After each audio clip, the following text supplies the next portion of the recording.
Et bonjour à toutes et à tous, bienvenue au CFPJ, ou du moins dans ce merveilleux studio. Vous voyez derrière moi les gratte-ciel de Paris, de nuit, c'est magnifique, c'est d'un réalisme époustouflant. Bienvenue au CFPJ, bienvenue dans le déjeuner, dans le déj du CFPJ, édition numéro 8. Merci à vous d'être là, vous êtes particulièrement nombreux aujourd'hui, nombreux et nombreuses.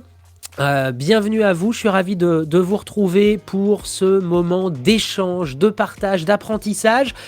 Avec aujourd'hui un thème, vous l'avez noté, et pour cause, vous l'avez choisi, puisqu'on avait soumis au vote démocratique le thème de ce déjeuner, et c'est le storytelling qui a retenu votre attention.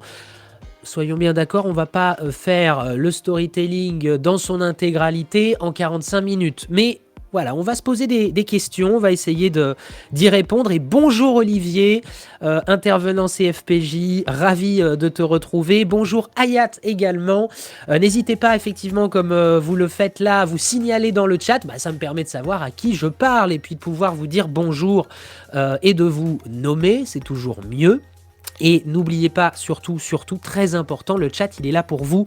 Moi, il n'y a pas de souci, je peux faire 45 minutes solo sur le storytelling, j'adore ça. Mais franchement, c'est pas ce qu'il y a de plus passionnant. Ce qui est intéressant, c'est quand il y a vos questions, vos réflexions, vos expériences, vos expertises, parce que vous avez des choses à apporter que je ne connais pas.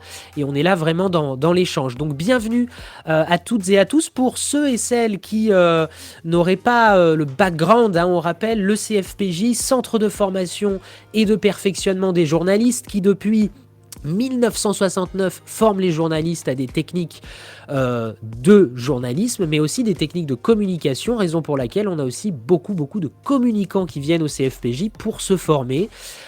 Et on s'est dit voilà, qu'on ferait un petit rendez-vous tous les jeudis sur LinkedIn avec notre communauté pour échanger sur les thèmes qui nous sont chers. L'actualité des médias, de la communication, les grands enjeux, les grandes questions. On est là ensemble pour les travailler. Et salut Linda, bienvenue à toi aussi. Et donc, chaque semaine, un thème différent. On a parlé d'écriture journalistique, on a parlé un peu d'écriture sur le web, des newsletters, de l'intelligence artificielle, de la prise de parole en public. Et aujourd'hui donc, le storytelling. Et merci Linda qui nous dit très bonne formation pour les communicants. Linda qui n'est pas missionnée. Je n'ai pas payé Linda, tu confirmeras Linda, nous ne nous connaissons pas. Je suis ravi de l'entendre et ça fait toujours plaisir forcément. Donc merci beaucoup. Et d'ailleurs j'en profite pour saluer tous les intervenants du CFPJ qui sont quand même les artisans et les artisanes de nos formations au quotidien. Bonjour Etibert également. On reste scotché. C'est super, merci beaucoup. Et bonjour Rémi, bienvenue. Je vois qu'il y a des habitués, je vois qu'il y a des nouveaux aussi, donc ça fait plaisir. Donc on est là pour parler storytelling avec des questions basiques. Qu'est-ce que c'est ? Et surtout, c'est quoi une bonne histoire ? Puisque le storytelling, et là on va ensemble rentrer dans le vif du sujet, donc surtout vous alimentez le chat avec vos questions au fil de l'eau. Qu'est-ce que c'est une bonne histoire ? Le storytelling, c'est l'art de raconter des histoires, un art qu'on pourrait dire multimillénaire, tant on pourrait remonter loin finalement dans l'histoire de l'être humain. Se raconter des histoires, ça fait partie d'un mode de sociabilité, ça fait partie d'un mode d'existence, d'une façon de se positionner dans le monde et d'exister. On se raconte des histoires vraies, et ça débouchera sur le journalisme, des histoires fictives, et on ira sur le romanesque, sur la création artistique. Et puis on a évidemment la communication à la confluence de tout ça, qui va beaucoup utiliser aussi le storytelling. Donc l'art de raconter des histoires. Alors je vous ai dit ça, j'ai évidemment rien dit. Et bonjour à Dridi, bonjour à Cindy. Cindy, ça fait plaisir, qui était il n'y a pas si longtemps encore l'une des personnes qui portait aussi notamment le CFPJ et qui est partie vers d'autres horizons. Et j'espère que ça va bien, Cindy. Ça fait plaisir en tout cas de voir que cette communauté CFPJ, elle est là, elle agrège les nouveaux, les nouvelles, elle englobe tout le monde, et c'est ça aussi le CFPJ. En tout cas, moi, c'est ça que j'ai envie de porter. Alors, je vous le disais, le storytelling, l'art de raconter des histoires, même si la façon dont on va l'entendre aujourd'hui, c'est un storytelling moderne qui va lui prendre racine aux États-Unis. C'est pour ça qu'on utilise ce terme anglophone et anglais. Il prend racine aux États-Unis, notamment sous la présidence Reagan. Reagan, je le rappelle, ancien acteur à l'époque, hollywoodien, qui comprend, lui, très très vite, la puissance du récit en politique. Soyons bien d'accord, dès Platon, on a bien cerné l'enjeu politiquement de raconter des histoires. C'est très vite quelque chose qu'on identifie. Mais là, avec Reagan, on va vraiment le professionnaliser, le moderniser avec l'idée tout simplement de raconter des histoires, de mettre en récit les propositions politiques qu'on formule pour stimuler l'électorat, inciter la croyance, la confiance. Et c'est comme ça qu'il a su finalement forger Reagan, cette image de candidat qui peut être un peu n'importe qui, et qui finalement dit aux gens ce qu'est le pays et comment il le voit. Et Reagan va vraiment beaucoup actionner ça. Alors, on a évidemment des éléments importants à souligner.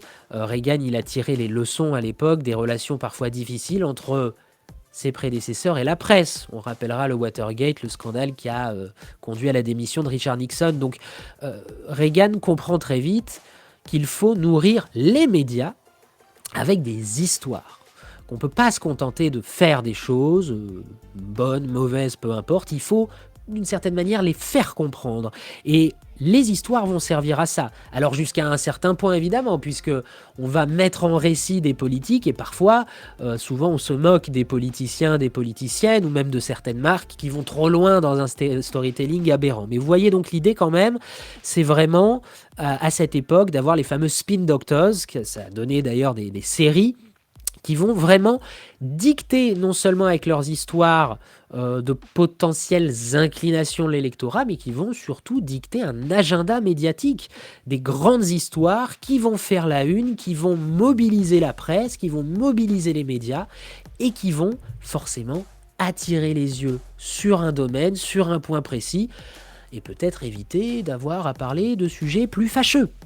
Donc on va tout de suite utiliser le pouvoir des histoires stratégiquement. Une histoire, si vous avez eu la chance qu'on vous en raconte petit dans votre lit au moment de vous endormir, c'est quelque chose qui nous transporte, c'est quelque chose qui nous emmène ailleurs. Et quand on est ailleurs, on n'est pas ailleurs. On est là-bas et on n'est pas là. Et si on n'est pas là, on voit peut-être pas ce qui se passe sous nos yeux. Et c'est aussi l'un des intérêts stratégiques, il faut le reconnaître et il faut le souligner, du storytelling. Et puis ensuite, on va beaucoup théoriser, notamment dans les années 2000, les multinationales qui vont utiliser ce storytelling, c'est Coca-Cola, c'est Disney. Et puis ensuite, petit à petit, toutes les entreprises vont s'y mettre, toutes les organisations vont s'y mettre. Pourquoi ? Parce que le but, quand on veut vendre, et même par extension quand on veut toucher quelqu'un, c'est le storytelling. En tout cas, le but, ça va être de les toucher, et donc le moyen, ça va être le storytelling. Raconter des histoires, enrober son message dans une histoire. Mais vous avez aussi des tas de professeurs, de grands pédagogues qui vont storyteller leur formation, leurs cours. Parce que c'est comme ça qu'on apprend peut-être le mieux. C'est beaucoup plus facile d'être touché par des histoires, plus que par des faits. Et on y reviendra dans cette formation, mais on parle de storytelling avec ce terme qui est assez péjoratif d'une certaine manière. On manipule l'opinion, on vient finalement servir des intérêts politiques, au détriment parfois de la vérité. Mais les journalistes vont également se saisir du storytelling. Alors, en journalisme, on ne va pas parler de storytelling en tant que tel, mais on va utiliser par exemple ce terme de journalisme narratif, emprunté au roman, emprunté à la fiction, emprunté à l'écriture artistique, ces codes, ces façons de faire, pour les injecter, pour infuser le journalisme. Et c'est comme ça qu'on va faire vivre des sujets. Faire un sujet sur la hausse des prix, c'est extrêmement important, surtout aujourd'hui. Mais on peut comprendre que certaines personnes, elles n'ont pas envie d'écouter ça, elles n'ont pas envie de lire ça. Et le storytelling va nous permettre de raconter des histoires qui vont permettre de faire passer les infos, de faire passer les messages. Donc le storytelling, aujourd'hui, on va l'utiliser de plus en plus en journalisme. On a d'ailleurs des formations au CFPJ sur le journalisme narratif, qui est une branche de plus en plus forte et importante du journalisme. On a besoin de faire passer ces messages. Alors, Hayat qui nous dit « Le portrait est-il un storytelling également ?» Eh ben, c'est très intéressant, il peut en être un. Effectivement, Hayat. Alors en communication, je vous renvoie à un ouvrage de Jean-Marc Gussetti qui s'appelle Storytelling, l'art de convaincre par le récit. Et il identifie 4 grands types d'histoires, hein. C'est Marie Montaigu, que je salue, qui est formatrice chez nous, qui m'avait alerté sur cet ouvrage. On avait animé un webinaire ensemble sur la question d'ailleurs il n'y a pas longtemps. Et dans les 4 grandes typologies de récits, on a les témoignages, les expériences de collaborateurs qui vont notamment permettre de raconter des histoires sur l'entreprise, très utiles en com interne. On va avoir un deuxième étage de notre pyramide qui vont s'appeler les business stories. Innovation, développement et vente. On va à ce moment-là peut-être avoir aussi les histoires de business, les créations de business. Donc aussi bien dans la première couche de notre pyramide, les témoignages, les expériences, que dans la supérieure, on peut avoir des portraits effectivement qui vont être storytellés. Attention, LinkedIn aujourd'hui, vous êtes peut-être familier de ce réseau, fourmille de récits storytellés, de j'ai réussi à monter ma boîte, je n'avais rien et au bout d'un an je suis millionnaire, etc. On a des tas d'histoires comme ça. Attention, parce que le storytelling c'est raconter des histoires, mais l'authenticité à un moment elle doit être là. Et les histoires où tout se passe bien, au plus, très franchement, tout le monde s'en fiche. J'y reviendrai tout à l'heure. Mais donc oui, le portrait peut tout à fait intégrer le storytelling. Après, on peut avoir des portraits très journalistiques, hein. Vous regardez la dernière page de Libé, c'est du portrait, mais ça va être storytellé. C'est-à-dire que ça va être mis en récit. On va souvent... Un bon portrait, en presse, qu'est-ce que c'est? C'est un portrait qui nous raconte quelque chose en fil rouge. C'est tirer, souligner le caractère d'une personne, et en faire le fil rouge de sa vie. Finalement, c'est réinterpréter sa vie. Une vie, littéralement, elle n'a pas de sens. C'est une suite d'événements complètement hasardeux et de réactions plus ou moins hasardeuses à ces événements. C'est ça la vie. Et quand vous racontez la vie de quelqu'un, quand vous faites une biographie, quand vous faites un portrait, vous allez devoir y mettre du sens. C'est-à-dire un sens même littéral. Un début, un milieu, une fin. Ça, c'est du storytelling. Là, c'est le début d'une mise en récit. Donc, tout à fait, le portrait est un storytelling. Et Olivier Bourgeois qui nous dit « Beaucoup de formateurs racontent des histoires ». Pas des bobards, hein, Olivier, on est d'accord, des histoires. Mais oui, c'est génial. Moi, j'adore qu'on me raconte des histoires. Et j'ai été journaliste pendant 10 ans, c'est parce que j'aimais raconter des histoires. Vraies. Mais cette passion-là, elle est importante. Et pour faire passer des messages, c'est merveilleux. Donc, tout à fait, le portrait est un storytelling. Alors... Qu'est-ce que c'est une bonne histoire? Maintenant, c'est la question qu'on se pose tous et toutes. Je termine juste sur les 4 typologies d'histoire, de storytelling qu'on va notamment retrouver en entreprise. Les témoignages, les expériences, l'innovation, le développement, des business stories, des histoires de business, des management stories qui vont, elles, parler davantage de leadership, de construire des collectifs, comment on avance ensemble, comment on a fédéré des équipes. Et puis le dernier étage, ce sont ce que Jean-Marc Gussetti appelle les big stories, c'est l'identité, le positionnement, la culture d'entreprise. Donc une histoire qui va vraiment faire mettre en valeur tout ça. Et chaque élément va être baigné, va infuser des valeurs de votre entreprise. Ça qui est très important. Si vous commencez à me raconter une histoire d'une entreprise qui pense à la planète, etc., mais qu'en fait, vous êtes en train de détruire des écosystèmes à 3000 km de là, si vous voulez, à un moment, votre storytelling, il est peut-être excellent, il y a des belles histoires, mais il vaut rien. Donc, encore une fois, toujours se rappeler de l'importance de l'authenticité. Et j'en parle maintenant parce que je risque d'oublier, mais il y a un blog américain, il y a quelques années, qui avait fait un travail extraordinaire. Ils avaient analysé des centaines de scénarios qui ont été proposés aux studios de cinéma d'Hollywood. Ils ont analysé les scénarios et ils ont essayé de trouver, en analysant toutes les histoires, s'il y a des histoires qui marchaient plus que d'autres. Des histoires que les studios achetaient davantage que d'autres. Eh bien oui. Et parmi les histoires qui ne marchaient pas auprès des studios, c'était toutes les histoires qui ont un récit très linéaire, c'est-à-dire je pars de rien, j'arrive au sommet. Ou l'inverse, j'ai tout et je chute. Ça, c'est des histoires qui marchent, mais beaucoup moins que les histoires où on va avoir des hauts et des bas, c'est-à-dire je n'ai rien, j'arrive au sommet et c'est la chute. Ou l'inverse, bien sûr. Et donc ça, c'est très important parce que toutes les histoires, et on les voit beaucoup sur les réseaux sociaux, notamment sur TikTok, sur Instagram avec des témoignages vidéo, sur LinkedIn avec des entrepreneurs qui expliquent que le succès, etc. Ces histoires-là ne marchent pas parce qu'elles sont trop parfaites. Sont-elles vraies, sont-elles fausses? Chacun jugera. Je pense qu'il y en a un bon paquet qui sont complètement pipotés, mais peu importe. Mais en tout cas, ces histoires-là, en storytelling, ça fonctionne pas. Un récit, c'est pas juste j'ai tout réussi. Déjà, c'est pas cohérent. On réussit pas tout dans la vie. Et creuser les échecs, creuser les doutes, montrer ce qu'on a de faillible, ça va rendre une histoire intéressante. Mais c'est ce qui est dur à faire, parce que reconnaître ses faiblesses et finalement les porter fièrement en bandoulière, comme si c'était des forces, c'est quelque chose qui n'est pas naturel, c'est quelque chose qui est très dur à faire. Mais encore une fois, pour qu'une histoire, elle porte, ça peut être un élément important. Est-ce que vous avez des questions? Vous n'hésitez pas dans le chat, on y va, on fait des blagues, on met des réactions, on partage des expériences. Il y a des gens parfois qui m'ont corrigé, qui ont enrichi ce que je disais, donc vraiment allez-y, on est là pour apprendre et sentez-vous libre d'intervenir dans le chat. Je regarde en même temps si j'ai pas raté des choses, mais pour l'instant tout va bien, je crois que j'ai répondu à tout le monde. Alors maintenant qu'on a dit ça, c'est quoi la bonne recette pour une bonne histoire? Là, c'est très personnel ce que je vais vous dire. Moi, j'ai essayé de recenser quelques piliers. Évidemment, il y en a d'autres. On pourrait en enlever, en retrancher, en ajouter. Pour moi, déjà, une bonne histoire, c'est des personnages. Rares sont les histoires qui ne parlent pas de personnages.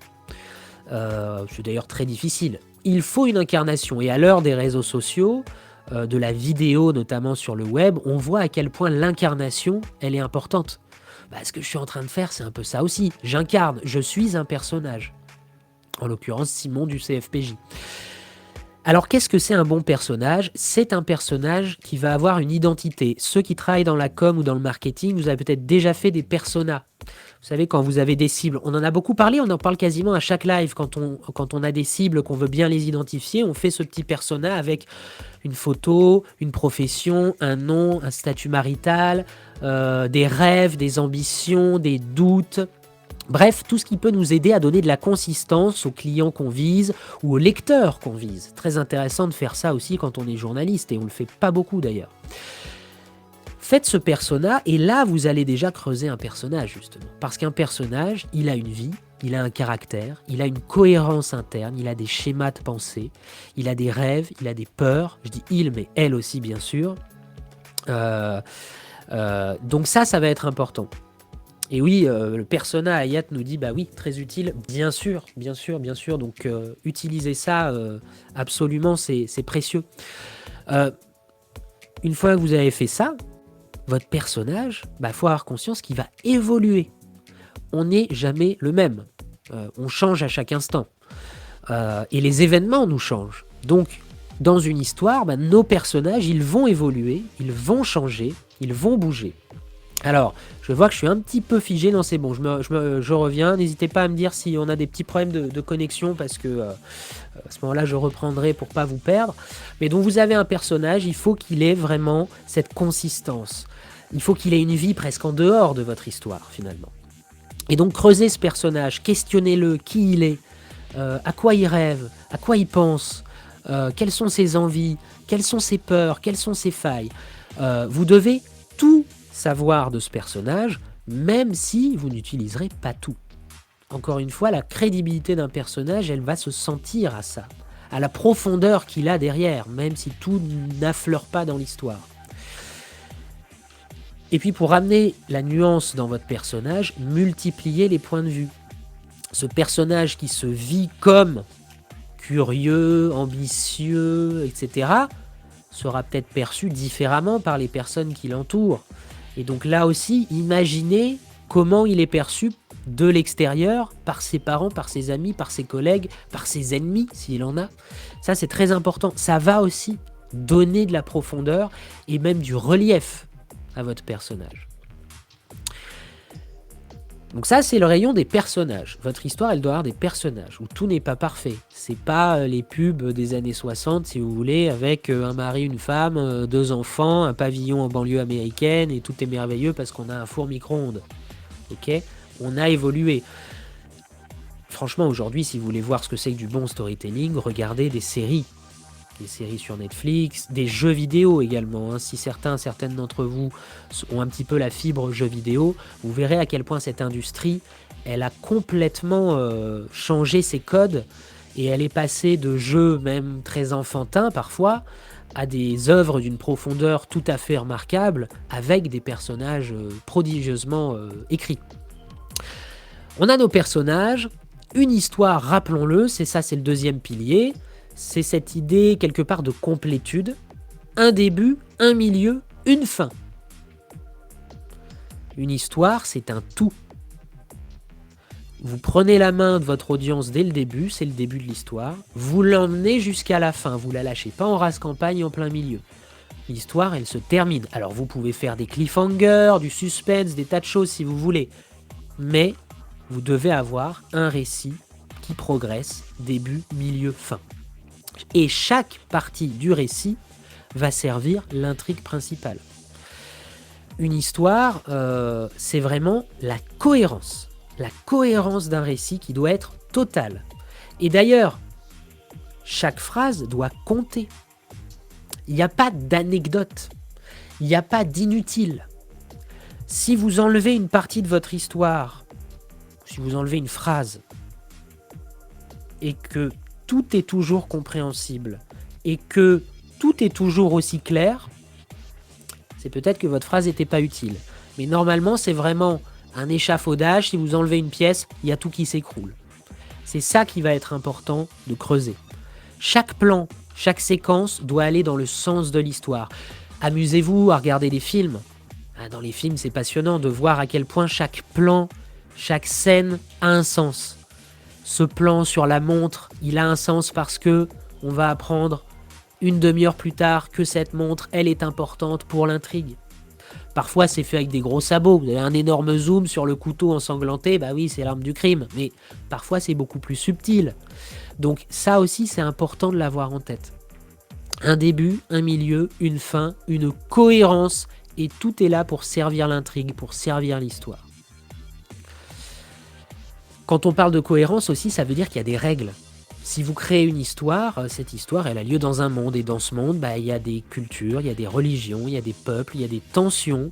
Et souvent, un mauvais storytelling, justement, nous raconte l'histoire d'une personne, mais dans une espèce de monde un peu fantasmé, dans une France qui n'a pas de problème, où tout va bien. Dans un monde qui ne connaît pas de crise climatique, qui ne connaît pas de débat économique, politique. Et là, d'un coup, votre histoire, elle se vide. Parce qu'elle perd ce relationnel au réel qui lui donne sa force. Même si après, en communication, on pourra parfois s'affranchir du réel. Mais ça, ce sera aussi important si vous voulez faire carrément là des histoires fictives. Hein. Quand on pense à un Tolkien avec le Seigneur des Anneaux, voilà, il a créé un monde. Il a créé des villes, il a créé des langues. Lui qui était philologue, il a créé des alphabets et des langues complètes. Et forcément, ça donne une cohérence à son monde, une texture, j'allais presque dire. Il est quasi palpable, ce monde, tellement il est précisément décrit, avec une histoire qui remonte sur des millénaires, etc. Un élément, moi, qui me tient beaucoup à cœur, ce sont les détails. Je vérifie, le chat, n'hésitez pas à m'interroger s'il y a des questions. Les détails fondamentaux dans une histoire, n'importe quelle histoire, qu'elle dure 3 lignes ou pas. Avant de parler des détails, question de Hayat, le storytelling se base sur le sentiment. Alors écoute Hayat, soit tu as beaucoup de chance, soit vraiment tu m'espionnes puisqu'on va parler. On va parler dans un instant des émotions et des sentiments parce que tu as raison, c'est un élément extrêmement important des histoires. Et on verra comment on doit s'en saisir et s'en servir. Donc un peu de patience, c'est un teasing. Allez, dans 5 minutes on en parle, dans 10 minutes on en parle. Mais avant cela, le détail. Ça va nous amener à l'émotion d'ailleurs et au sentiment. Le détail souvent, et ça je vous en avais parlé si vous étiez là au tout premier déj du CFPJ en écriture journalistique, souvent on se dit les détails, c'est précis, c'est super circonstanciel, très contextuel, les autres ça va pas leur parler, je vais les enlever. C'est exactement l'inverse qu'il faut faire. Les détails, si vous voulez, c'est comme quand on fait de l'escalade, ce sont tous les points sur lesquels on va pouvoir s'accrocher pour gravir la falaise. Les détails, c'est ce qui va vous reliez à votre audience.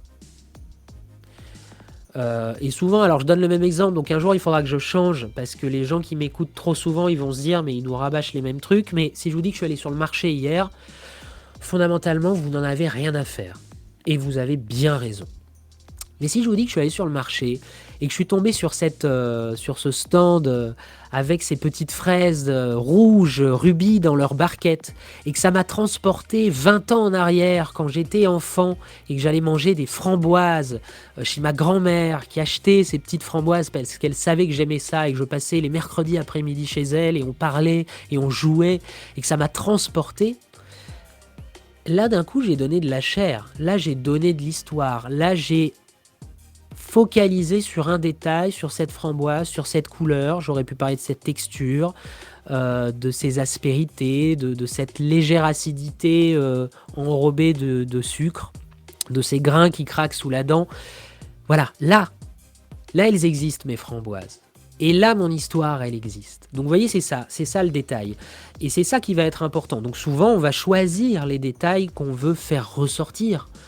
Et c'est ça qui est très difficile, par exemple, en journalisme. On doit avoir toujours la posture la plus neutre possible, même si, évidemment, la neutralité est impossible. Mais en fonction des détails qu'on va choisir, on ne va pas raconter les mêmes choses. Si je dis qu'en répondant à ma question, la personne a commencé à trembler avec sa main, je suis en train de traduire la nervosité. Si je le dis pas, personne ne le saura. Donc ce détail-là, il a énormément d'importance. Donc le détail, il va vraiment vous permettre de relier les gens à votre histoire. Et j'avais noté une petite phrase de George Martin, l'auteur de Game of Thrones. Il y avait une phrase comme ça, il disait « Elle avait les doigts tout empoissés de sang, et l'odeur rendait nerveuse sa jument. Bah, songea-t-elle en se mettant en selle, la pluie va les nettoyer. » Je trouve que là, le détail, il est très intéressant parce qu'on a ce sang qui empoisse les doigts. On a l'animal qui est rendu nerveux par cette odeur, peut-être même par ce contact. Et elle, le personnage, je ne dis pas qui c'est, on va dire il, elle, le personnage dit « Bon, la pluie va nettoyer tout ça ». Le personnage s'en fiche. Le personnage vient de franchir un cap où avoir les doigts empoissés de sang ne la dérange plus. Elle est devenue d'un personnage humain, une espèce de personnage impitoyable qui n'a plus aucune retenue quant au fait de verser du sang. C'est un changement d'état de son personnage qui est fondamental dans l'histoire et qui est retranscrit avec le détail, une description, mais pas de ses sentiments à elle, juste de sa réaction par rapport à une considération très banale finalement. Donc on voit à quel point les détails peuvent nous raconter des choses. Donc vraiment, l'enjeu du petit détail qui permet de révéler un changement d'état psychologique, elle est intéressante aussi. Si je raconte le temps qu'il fait, ce temps maussade, ces nuages gris qui s'amoncellent dans le ciel et qui me donnent pas du tout envie de sortir, d'un coup, on comprend que je suis pas en super forme, vous voyez. Donc, importance du détail. Et, Hayat, nous y venons, chose promise, chose due, les émotions. Là encore, on en avait parlé lors du premier webinaire si vous étiez avec nous, les émotions, c'est fondamental. Alors on a une culture, ça c'est ma lecture des choses, je ne suis pas historien, je ne suis pas philosophe, je ne suis pas un spécialiste de l'histoire des idées, ni de l'histoire des émotions, qui sont vraiment des domaines passionnants. Mais on a une culture occidentale philosophique qui remonte à Platon sur un rejet de l'émotion, en tout cas une méfiance du lyrisme, c'est-à-dire de l'expression des sentiments personnels. L'émotion trahirait soit notre vision, brouillerait notre vision, ou bien peut-être traduirait une parole qui ne serait pas humaine, qui serait presque divine, et que finalement parler des sentiments et des émotions est quelque chose qui n'aurait rien à faire avec un discours rationnel. Dans une histoire, s'il n'y a pas d'émotion, on n'adhérera pas. Et bonjour Barbara, bienvenue, tu arrives en plein live sur le storytelling. Alors, je rappelle, on peut les revisionner sur la page LinkedIn du CFPJ, donc pas de souci là-dessus. Si vous avez raté le début, hop, vous pouvez rembobiner, il n'y a pas de problème. J'espère que ça va bien, Barbara, et donc bienvenue. Et on était en train de parler de ce qui fait une bonne histoire, et on a parlé de la cohérence, on a parlé du détail, on a parlé des personnages à creuser, et là on parlait des émotions. C'est difficile parce qu'on a pas souvent l'habitude de parler de nos émotions. Pensez à quel point c'est dur de parler de ses émotions à soi et même des autres, entre amis. Entre collègues, j'en parle même pas, mais entre amis, en famille, c'est pas facile, hein. Il y a des familles dans lesquelles c'est très ouvert, il y en a d'autres, c'est plus compliqué. Mais les émotions, il va falloir les embrasser, il va falloir les saisir, il va falloir les travailler, les malaxer pour les faire ressortir dans vos histoires. Parce que c'est ça aussi qui va relier votre audience à votre histoire. L'émotion, c'est un peu comme la musique pour moi. C'est un infralangage. C'est un langage en dessous du langage. Ça va parler à tout le monde. Même si la tristesse, on va pas forcément mettre les mêmes choses derrière, mais c'est ce qui va nous permettre de rentrer en communion avec des personnages, avec des histoires, avec des singularités. Donc vraiment, jouer sur les émotions, c'est quelque chose qu'il va falloir utiliser.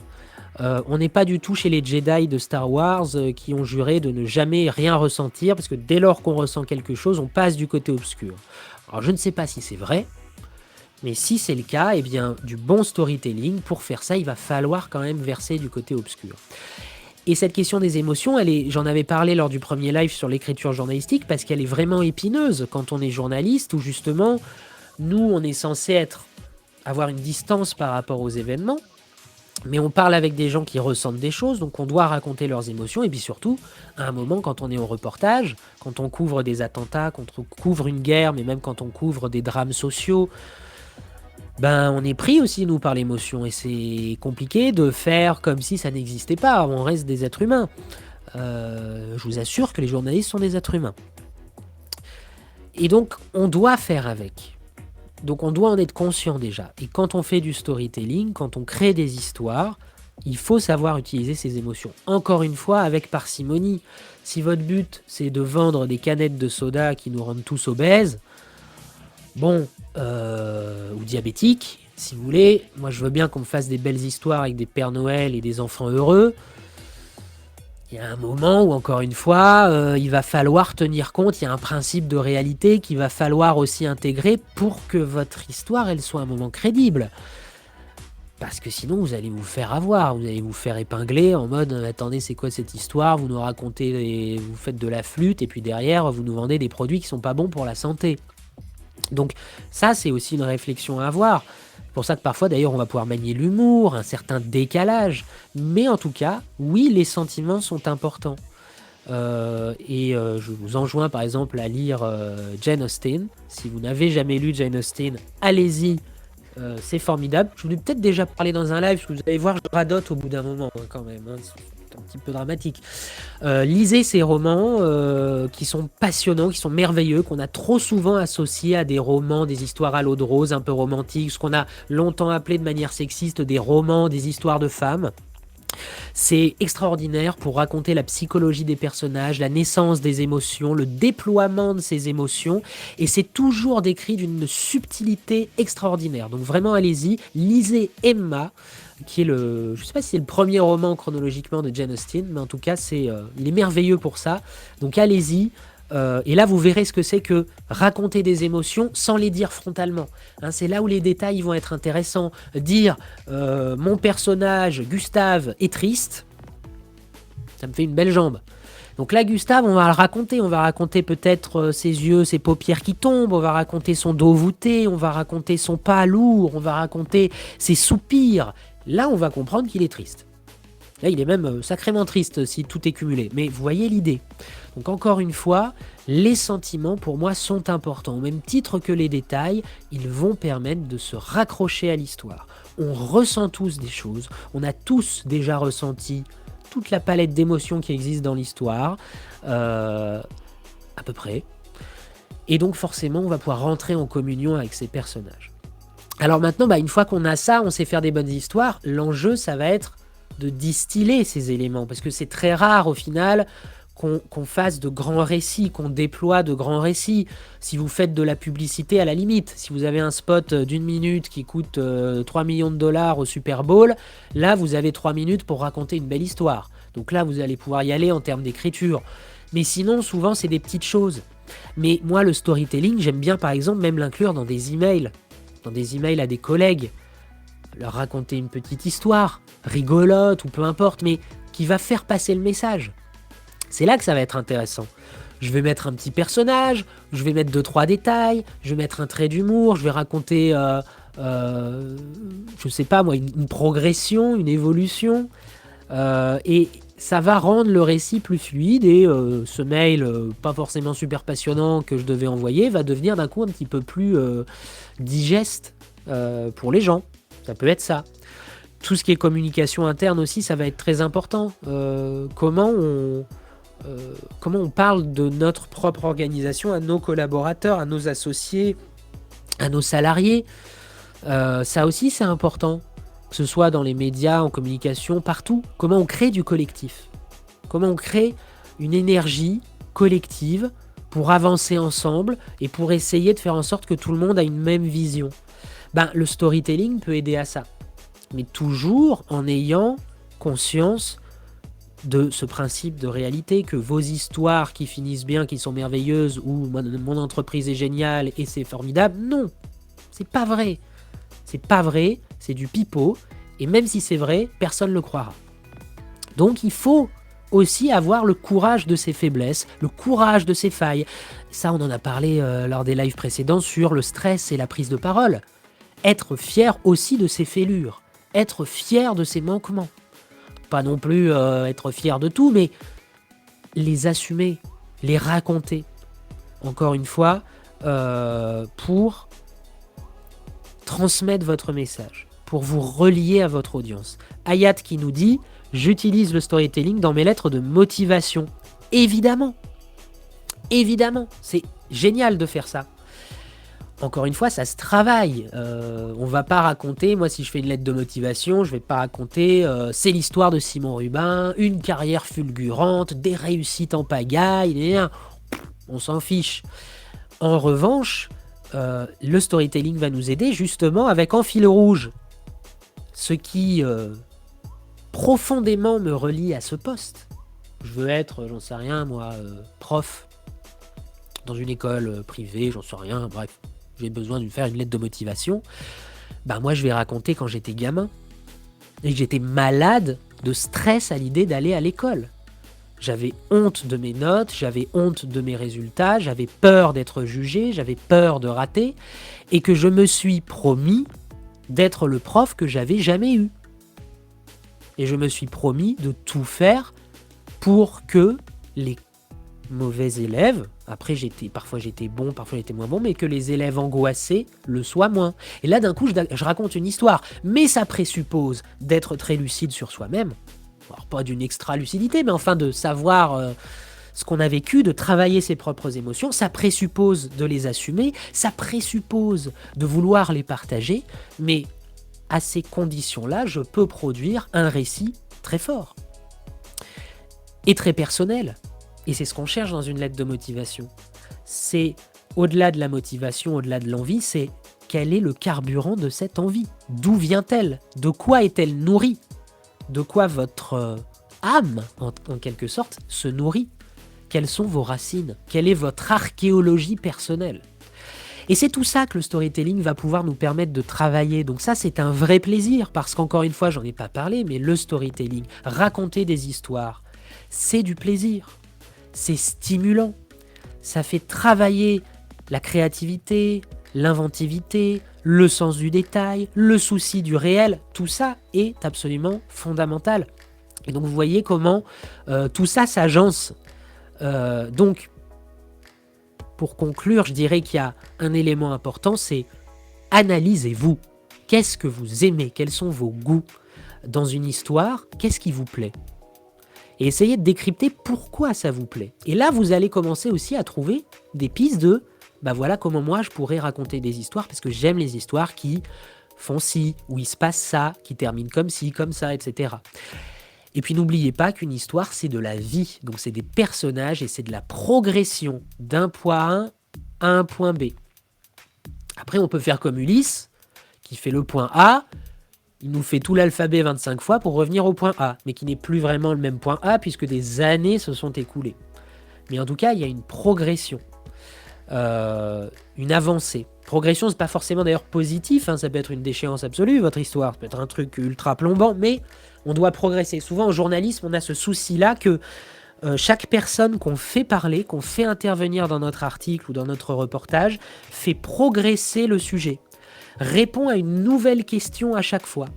C'est un peu comme dans une dissertation. Vous voyez, on va progresser dans le sujet. On va aller en profondeur. Et c'est ça qui va être aussi important dans le storytelling. Est-ce que vous avez des questions? Parce que là, maintenant, moi, je fais appel à vous. J'ai essayé de répondre à toutes les questions qui passaient, mais surtout, vous n'hésitez pas parce que on est là pour ça, et je suis là pour ça. D'ici à ce que vous ayez 2-3 questions pour enrichir nos débats, je vais vous mettre, moi, en commentaire, différents éléments. Parce qu'on a un petit agenda, et je me suis dit que c'était bien quand même de vous en faire part. Je vous remets le lien de notre webinaire qui a lieu tout bientôt. Il va parler d'un sujet qu'on a déjà abordé en live ensemble. C'est notre webinaire sur l'intelligence artificielle. Avec Léa Ducré, qui est formatrice, qui est journaliste, qui est aussi créative et créatrice, et qui est vraiment une super intervenante. Et on va se poser la question de comment l'IA peut nous aider à produire des contenus en texte, en images. Je rappelle d'ailleurs une formation là-dessus au CFPJ, on en est super fiers parce qu'elle vient d'être lancée, donc n'hésitez pas. Donc vous avez le lien pour ce webinaire. Je vous le mets, il est gratuit. Je ne suis pas là non plus pour vous vendre des tapis. Je précise quand même. Un mot important, la semaine prochaine, nous allons parler des grandes tendances de la communication 2023. Alors la communication au sens large. Étant journaliste, moi j'ai aussi ce prisme-là. Qu'est-ce qui a dicté nos façons de communiquer en 2023? L'année est déjà bien entamée, vous l'aurez remarqué, mais ce sont des éléments tout à fait, je pense, reproductibles à l'année 2024. On va parler de ces grandes tendances. Donc, un livre blanc qui va sortir la semaine prochaine, qui sera envoyé à toutes les personnes qui connaissent le CFPJ et qui sont dépassées par nos formations. Et puis, on fera un live jeudi prochain donc, sur ce livre blanc, sur ces grandes tendances. Quelles sont-elles et comment s'en emparer de manière intelligente, parce qu'on va parler d'intelligence artificielle, même si on l'a déjà évoqué. On va parler de newsletter, de créativité. On va parler un peu de podcast également. Bref, un grand moment. Et puis surtout, on parlera aussi de vos tendances à vous, parce qu'il y en a 5 tendances que j'ai listées dans ce livre blanc, qui est gratuit. Donc, vous pourrez le récupérer aussi sur le site du CFPJ, dans la rubrique ressources. Mais je suis sûr qu'il y a plein de choses qui vous intéressent, ou que vous voyez monter, que vous sentez monter. Donc, n'hésitez pas à vous renseigner dessus. Et puis, on en parlera ensemble jeudi prochain, donc midi, pour le prochain rendez-vous. Et je vous mets quand même, on a parlé de storytelling. Ce serait pas correct de ma part si je vous mettais pas le lien vers notre formation storytelling, enrichir ses communications avec le storytelling. Elle a lieu quasiment tous les mois, 4 et 5 mai à Paris, 21 et 22 juin toujours à Paris, le 12 et 13 juillet prochain à distance. C'est une formation qui est animée par Marie Montaigu, qui est formatrice, experte de la qui est génialissime, qui a par ailleurs une très grande expertise en écriture de scénario. Et je trouve ça génial parce que on s'amuse en fait. On écrit et derrière, on peut utiliser ces techniques-là dans nos lettres de motivation, nos emails professionnels, la façon de s'adresser peut-être pour vendre, la façon d'écrire nos articles, etc., etc. Donc vraiment, n'hésitez pas à jeter un œil. Et surtout, oui, le CFPJ, on a des formations payantes, mais on a un blog dans la rubrique ressources du CFPJ, on a des livres blancs, on a des infographies, on a sur Webikeo, sur la page CFPJ du Webikeo, c'est le petit lien de notre webinaire, on a des webinaires qui sont accessibles, vous pouvez vous inscrire, ils sont gratuits. Donc encore une fois, j'insiste vraiment, on est là aussi pour partager avec vous, de manière très libre et surtout, je dirais, la plus sincère possible, nos expertises et nos savoirs. J'en ai terminé de mon laïus. Et là, le silence va pouvoir régner. Vous allez pouvoir déjeuner en paix, comme dirait l'autre, qu'on adore, Stéphane Echer, bien sûr. N'hésitez pas si vous avez des envies. C'est le moment. Utilisez le chat. Écrivez-moi sur LinkedIn. Écrivez au CFPJ. Vous avez envie qu'on traite un sujet, on traitera. Vous avez dit newsletter. On a fait la newsletter. Vous avez dit storytelling. On a fait storytelling. Donc vraiment, n'hésitez pas. C'est toujours un plaisir d'être avec vous. partager le lien de ce live, bien sûr, parce qu'il est ouvert à tout le monde. C'est vraiment pensé comme une petite session à mi-chemin entre la formation, la masterclass et puis l'échange d'expériences. Donc l'idée, c'est que plus on est de fous et de folles, plus on rit et plus on apprend. Donc n'hésitez pas. On se retrouve avec plaisir en formation. Le jour où vous venez chez nous en formation, envoyez-moi un message. Je passerai dans votre salle pour vous offrir un chocolat, évidemment. Et puis d'ici jeudi prochain, portez-vous bien, amusez-vous, apprenez, testez des choses.